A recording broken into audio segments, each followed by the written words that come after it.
Hello everybody. हम लेकर आए हैं 2015 का क्वेश्चन बैंक का सॉल्यूशन फिजिक्स का। ठीक है, तो चलते हैं क्वेश्चन नंबर 1 की ओर। क्वेश्चन 1 बोल रहा है एक विद्युत ध्रुवीय को दो विपरीत आवेशों से बना है जिनके परिणाम 3.2 इंटू 10⁻19 कोलॉम एवं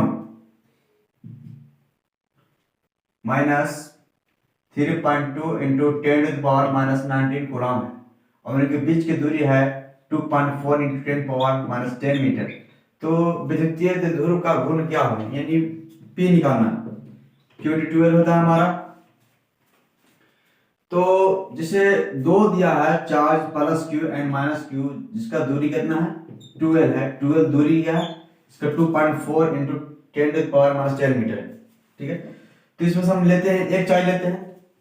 इसमें हम केवल एक चार्ज लेते हैं जिसका मैग्नीट्यूड हो 3.2 इंटू 10⁻19। इसमें से कोई भी एक चार्ज लेते हैं और उसका हम मैग्नीट्यूड लेते हैं, यानी कि जैसे प्लस है या माइनस उससे मतलब नहीं, केवल एक चार्ज लेना है यानी सिंगल चार्ज। और 12 कितना है 2.4 इंटू 2.4 इंटू 10⁻10। इसका गुणा करने के बाद क्या होता है, पॉइंट हटा दिए इसको,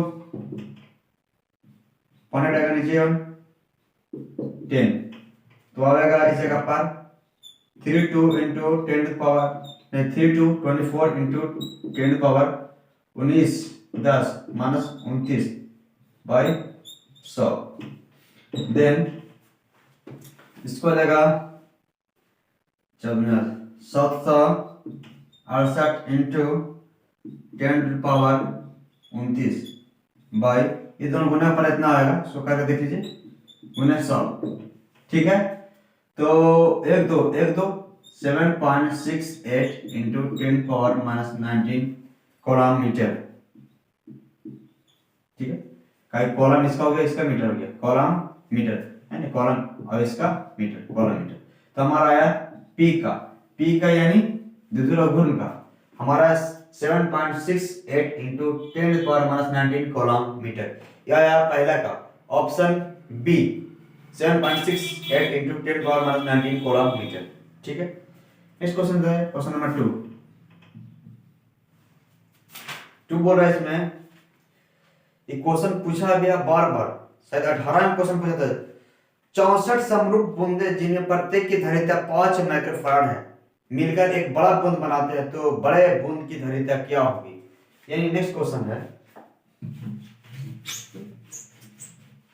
क्वेश्चन ये है कि n इक्वल टू दिया है 64, 64 समरूप बिंदु जिसमें प्रत्येक की धारिता कितना है, प्रत्येक की धारिता कैपेसिटेंस है 5 माइक्रोफैराड। मतलब कि क्वेश्चन इस तरह से है 64 को गिन के है, इसको बढ़कर निकालना है। इसमें प्लस है मिल के बारह बड़ा 64 बूंदा, यानी n इक्वल टू 64 है, प्रत्येक की धारिता कितना है 5 माइक्रोफैराड है। तो बोल रहा है कि बड़े बूंद की धारिता क्या है, मानी कि बड़ा का सा कैपेसिटर का कैपेसिटेंस का क्या होगा कैपेसिटी। तो निकालते हैं हम लोग, फॉर्मूला इसका दिया रहता है C equal to C into n power 1/3। C कितना है 5 माइक्रोफैराड इंटू n है 64 पावर 1/3। देन क्या होगा इसका cube root of 64 perhaps 4, 5 microfarad into इसका आ गया क्यूब रूट ऑफ 64 4 64 तो जाएगा 20 माइक्रोफैराड, यानी option number B is correct. तो आ जाएगा हमारा 20 माइक्रोफैराड आ जाएगा बड़ा सा कैपेसिटर का। ठीक है, क्वेश्चन नंबर 3 है किलोवाट घंटा kWh किसका मात्रक है। तो ऑप्शन ए है ऊर्जा का, ऑप्शन बी है शक्ति का, ऑप्शन सी है बल आघूर्ण का, ऑप्शन डी है बल का। ये हमारा ऊर्जा का है, किलोवाट आवर जो है ऊर्जा का है। ठीक है, नेक्स्ट क्वेश्चन है क्वेश्चन नंबर 4, विद्युत परिपथ में किसी बिंदु पर सभी धाराओं के बीच गिनती योग क्या होता है। बोला कि विद्युत परिपथ में, क्वेश्चन नंबर 4 है विद्युत परिपथ में किसी बिंदु पर सभी धाराओं के बीच गणितीय योग क्या होता है। यानी हमारा होता है जैसे इनकमिंग करंट कितना I आ रहा है, इस सेंटर पर क्या होगा, आई है, I1 I2 है, ये निकाला माने का I3, तो I1 plus I2 minus I3 equal to मेरा क्या होता है, 0। क्यों, क्योंकि इस सेंटर पर मेरा 0 होता है, ठीक है। वही पूछ रहा है कि सभी दबाव एक बिंदु पर क्या होता है, उस समय ऑप्शन होगा मेरा 0, ठीक है। यानी जो मेरा इनकमिंग रहा करंट वही हमारा होता है आउटगोइंग करंट, तो incoming current is equal to outgoing current, ठीक है। तो incoming minus outgoing equal to 0, इधर आएगा तो, ठीक है। तो ऑप्शन नंबर सी शून्य होता है, 4 का हो गया शून्य, ठीक है। क्वेश्चन नंबर है पांचवा है चुंबकशीलता का बीमा क्या है, यानी चुंबक से म्यू का वैल्यू निकालना है। बताते हैं म्यू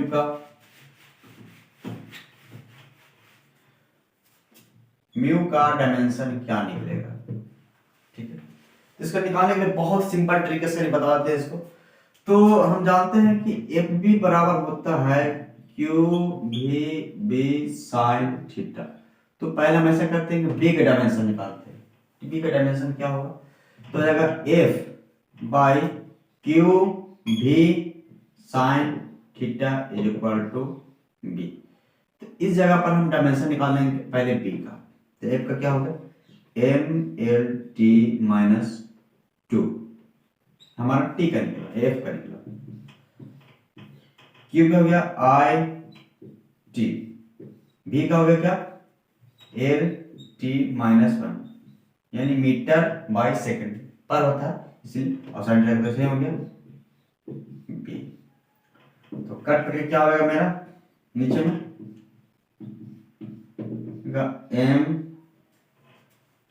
एल से तो कैंसिल हो गया, तो टी है यहाँ, या तो कितना आ गया, एक टी और टी तो कैंसिल हो गया, ये इस टी से कैंसिल हो गया, बचे क्या, टी के पावर -2 क्या बचा, ये और बचा, दोनों तो आपस में क्या हो गया, कैंसिल हो गया, आई टी नीचे बचेगा, तो एल से भी कैंसिल हो बचेगा क्या, आई के पावर -1 ना, और ये टी था ना, टी आई के पावर -1, ये हमारा आया बी का वैल्यू, ठीक है। अब चलते हैं बी का। बी एट सेंटर क्या होता है, म्यू नॉट आई, म्यू रखें म्यू बटा आई इंटू 2r, म्यू आई बटा 2r होता है। तो इस जगह पर b into 2r by I is equal to mu. तो हम निकाल देंगे डायमेंशन ऑफ म्यू क्या होगा, b का वैल्यू क्या निकालेंगे, m t minus 2i minus 1, 2r का क्या हो गया l, ये क्या है, रेडियस है, रेडियस हमारा नापते हैं एल में, लंबाई में, ठीक है। आई क्या, ये आई है ना, आई, तो आई हो गया आई इक्वल टू म्यू का डायमेंशन। तो मेरा हो जाएगा, ऊपर लिख दे रहे हैं M L L L L हो जाएगा एम एल टी के हो गया टी -2 और आई हो जाएगा -3,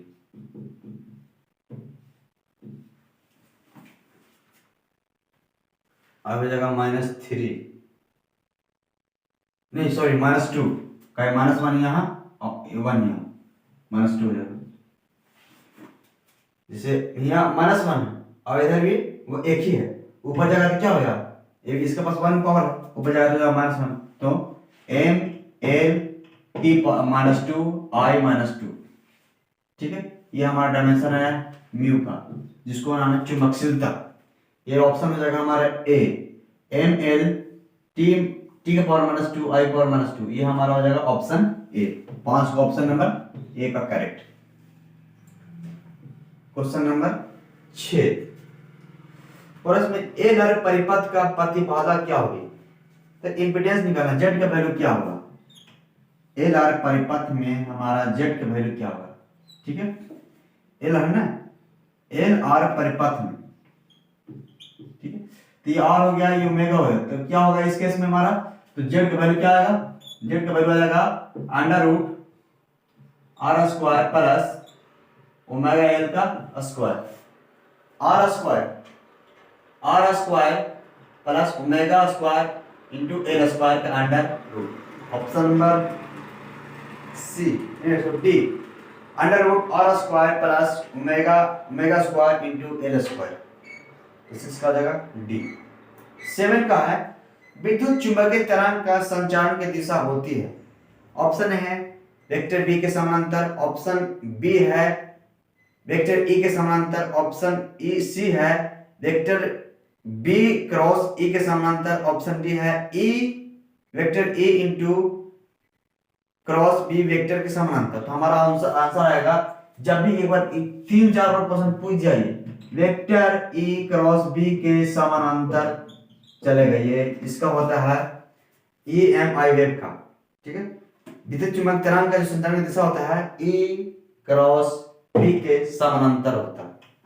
ठीक है, क्वेश्चन नंबर 8 बोल रहे इसमें कि जब प्रकाश की एक किरण ग्लास स्लैब में प्रवेश करती है तो इसका तरंगदैर्घ्य क्या होगा। तो प्रकाश की एक किरण जब ग्लास स्लैब में प्रवेश करती है तो इसका तरंगदैर्घ्य क्या होता है, घट जाता है। ऑब्वियसली इसका तरंगदैर्घ्य क्या होता है, घट जाएगा इसमें। क्वेश्चन नंबर है 8, तो हो जाएगा घटता है। क्वेश्चन नंबर 9, आयाम मॉड्यूलन सूचकांक का मान होता है 0 से, इसको ऑप्शन दिया है हमेशा 0, ऑप्शन बी है 1 तथा इंफिनिट के बीच, ऑप्शन सी है 0 तथा 1 के बीच, ऑप्शन डी है हमेशा इनफिनिट। तो हम लोग जानते हैं इसका जो फ्रीक्वेंसी मॉड्यूलेशन सूचकांक होता है इसका 0 से 0 तथा 1 के बीच होता है इसका, ऑप्शन नंबर सी। ठीक है, नेक्स्ट क्वेश्चन है क्वेश्चन नंबर 10, बार बार पूछ रहा है क्वेश्चन नंबर जैसे 10, जैसे नॉर गेट के लिए क्या व्यंजक होगा। तो बताए थे नॉट प्लस और मींस क्या होता है, एडिशन, और नॉट मींस होता है इन्वर्जन। तो हमारा इस केस में क्या देगा, ये नॉर में है, नॉर गेट के लिए नॉट, और क्या होगा ए प्लस बी एडिशन देगा ये, मतलब नॉट क्या देगा, नॉट इन्वर्जन। तो इस केस में हमारा नॉट हो गया A plus B bar equal to हमारा 10 का ऑप्शन नंबर कौन मैच करेगा, ये ऑप्शन नंबर डी। 11 का है कि एक आवेशित चालक की सतह से किसी बिंदु पर विद्युतीय क्षेत्र की तीव्रता क्या होगी। कह रहा है कि एक आवेशित चालक की सतह से किसी बिंदु पर चुंबकीय क्षेत्र की दिशा, चुंबकीय क्षेत्र की तीव्रता क्या होगी। हम लोग जानते हैं कि अगर कोई कंडक्टर से प्लस निकाल रहा है तो कैसा निकालता है, ये परपेंडिकुलर निकालता है। हम लोग पढ़े हैं इसको कि जब किसी से निकालता जब चार्ज निकाल रहा है इसमें, अगर प्लस आवेशित इसमें आवेशित चालक की सतह से किसी बिंदु पर विद्युत क्षेत्र की तीव्रता क्या होगी। तो पहला ग्राफ शून्य होती है, दूसरा है सतह से लंबवत होती है, सतह से आसपास रेखीय होती है, चौथा सतह पर 45 डिग्री होती है। नहीं, तो हमारा ऑप्शन हो जाएगा कि सतह से क्या होता है, लंबवत से निकलता है, लंबवत रूप में निकलता है। अगर माइनस आ जाता तो क्या होता है, ये सतह से 90 डिग्री के एंट्री हो रहा है इसमें। ठीक है, तो ऑप्शन नंबर बी सतह के लंबवत होती है। ऑप्शन नंबर 12 है मुक्त आकाश का परावर्तनांक क्या होता है, मतलब परमिटिविटी ऑफ फ्री स्पेस। तो what the value of epsilon not, तो क्या होता है इसका 8.85 into 10 पावर -12 कूलम्ब पर न्यूटन मीटर स्क्वायर। इसमें लिखा है, यूनिट दूसरा दिया, इसमें दिया है फर्मी मीटर, ये दिया है इसका। ठीक है, तो ऑप्शन नंबर दिया है सी। ठीक है, नेक्स्ट है question number 13। Next question number है क्वेश्चन नंबर 13 बोल रहा है इसमें विद्युत परिपथ की शक्ति होती है, यानी विद्युत परिपथ की शक्ति क्या होती है, v²/r। ठीक है, v²/r हम जानते हैं I² भी होता है। तो I का वैल्यू क्या आ गया, v = IR, तो I का वैल्यू क्या है, v/r। तो इस केस में क्या होगा, I का वैल्यू पुट कर दीजिए v/r, तो r² × r आएगा ना, तो एक और से कर बचेगा r है वो, तो आएगा p = v²/r। ये लिखे, तो ऑप्शन नंबर कौन सा इसमें मिल रहा, option number C v square by R, power हो गया शक्ति, वी स्क्वायर बाई आर।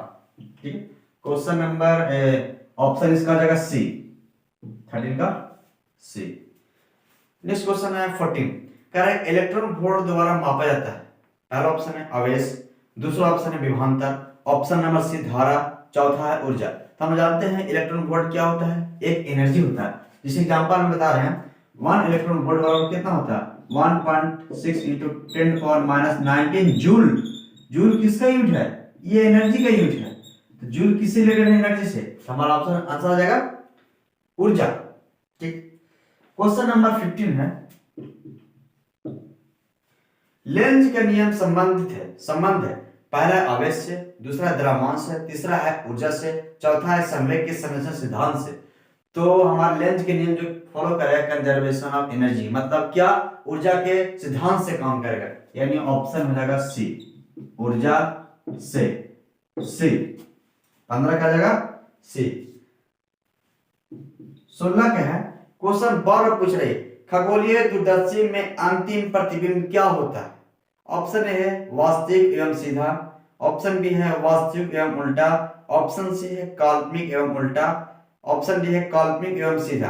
तो 16 का जगह हमारा काल्पनिक एवं उल्टा, मतलब क्या, काल्पनिक इसका होता है जैसे इमेजिनरी, वर्चुअल, और हमारा उल्टा क्या, इन्वर्टेड। ठीक है ना, वर्चुअल और इन्वर्टेड, वर्चुअल एंड इन्वर्टेड, मतलब काल्पनिक और उल्टा। काल्पनिक आता ही है और इसका उल्टा भी आता है। तो हमारा ऑप्शन नंबर इसका हो जाएगा सी। 17 के है जो कि सोल्यूशन करना पड़ेगा इसका। 17 क्वेश्चन है, यदि समान फोकस दूरी f के दो अभिसारी लेंस एक दूसरे के संपर्क में रखा है तो संयोग की फोकस दूरी क्या होती है। बोला इसमें यदि समान फोकस दूरी f दो अभिसारी लेंस के दूसरे के संपर्क में रखा था, मतलब दोनों फोकस जो है इसमें रखा जा रहा है, इसमें दो लेंस में लेंस को। ठीक है, तब इसका निकालना है P power is equal to, हम निकालते हैं P is equal to P1 plus P2। ठीक है, तो इसको भी हो सकता है P is equal to 1/f, power क्या होता है 1/f, तो 1/f is equal to 1/f1 plus 1/f2। ठीक है, इसका पावर जब कॉम्बिनेशन आया तो इसका उल्टा हो गया। तो बोला कि दोनों का समान, दोनों फोकस दूरी क्या है, f है। एलसीएम क्या आएगा इसका, f 1 प्लस 1 यानी आ जाएगा 2/f, तो आ जाएगा 1/f इज इक्वल टू 2/,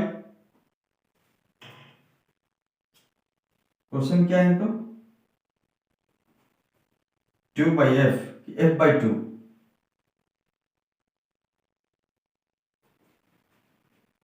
तो फोकस दूरी क्या होगी इसका, 2/f, तो f इज इक्वल टू क्या, इसका f डैश होगा ना, सॉरी 1/f डैश, तो f डैश क्या हो जाएगा, तो इसको उल्टा पलटा कर देते हैं, f is equal to 2 into f dash, तो f/2 is equal to f dash, हमारा आ जाएगा f dash is equal to f/2। ठीक है, ये हमारा आ गया, ये f/2 आंसर आया इसका, ऑप्शन नंबर सी। जब दो लेंस के आपस में संयोजित करते हैं जिसका f है, दोनों का सेम है, f1 f2 का वैल्यू क्या है, f है, तो सॉल्यूशन करने के बाद यार। ठीक है, क्वेश्चन नंबर है 18, प्रकाश का अनुप्रस्थ तरंग प्रकृति पुष्टि करता है। और इसमें प्रकाश का अनुप्रस्थ तरंग प्रकृति पुष्टि करता है। ऑप्शन है व्यतिकरण, जिसको बोलते हैं इंटरफेरेंस, दूसरा है परावर्तन, ऑप्शन सी है ध्रुवन, ऑप्शन डी है वर्ण विक्षेपण। तो अनुप्रस्थ तरंग की जो प्रकृति पुष्टि करता है हमारा, इसको बोलते हैं इसमें पोलराइजेशन, हिंदी बोलेंगे ध्रुवन, यह ध्रुवन को ही पुष्टि करता है। ठीक है, ऑप्शन नंबर डी। ठीक है, ध्रुवन। ठीक है, क्वेश्चन नंबर 19, बोला कि एक पतले फिल्म के रंग का कारण है व्यतिकरण, सिंपल है। ठीक है, ऑप्शन इसका है 19 का परिकिरणन, दूसरा व्यतिकरण, तीसरा है वर्ण विक्षेपण, चौथा विवर्तन इसको डिफ्रैक्शन। ठीक है, तो ऑप्शन में पतले फिल्म कौन सा है, इसमें पतले फिल्म के रंग का कारण क्या है, यह है व्यतिकरण। ठीक है, इसको बोलते हैं इंटरफेरेंस। क्वेश्चन नंबर 20 में थोड़ा सा दिमाग लगाना है, हालांकि बहुत इजी है ये। 20 का। कह रहा है यदि प्रतिवर्ती धारा तथा विद्युत वाहक बल के बीच बीच फाई कोण का कलांतर है तो शक्ति का गुणांक का मान क्या होगा? शक्ति का गुणांक का मान क्यों, मतलब शक्ति पावर फैक्टर क्या होता है? I R M S to E R M S into cos five.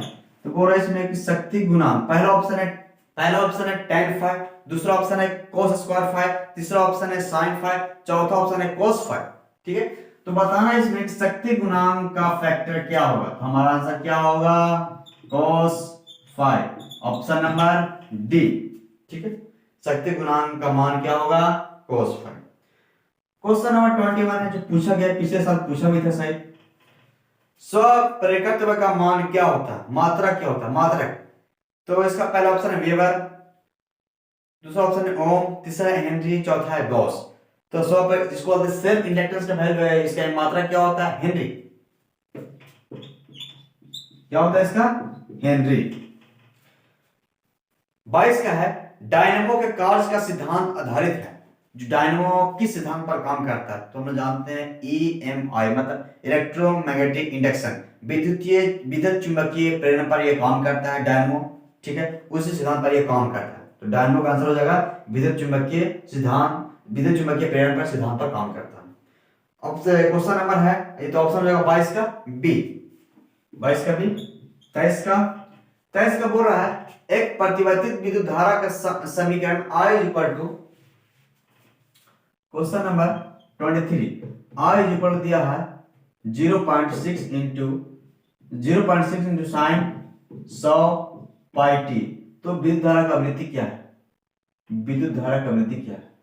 तो F निकालना पहले, देखिए तो निकाल के इसको इक्वेशन निकाल रहे हैं I equal to I naught sine omega T. तो सर वीडियो पॉज करके बनाइए इसको, ओमेगा वैल्यू ओमेगा से निकलेगा इसको। एक बार क्वेश्चन बताएं इसको, बस 30 सेकंड समय दे रहे हैं।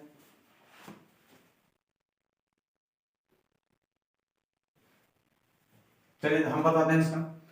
तो आई का वैल्यू क्या दे दिया? आई नोट का 0.6, साइन है 100 पाई टी, तो ये आ गया, टी से टी हो गया, तो बचा क्या? साइन।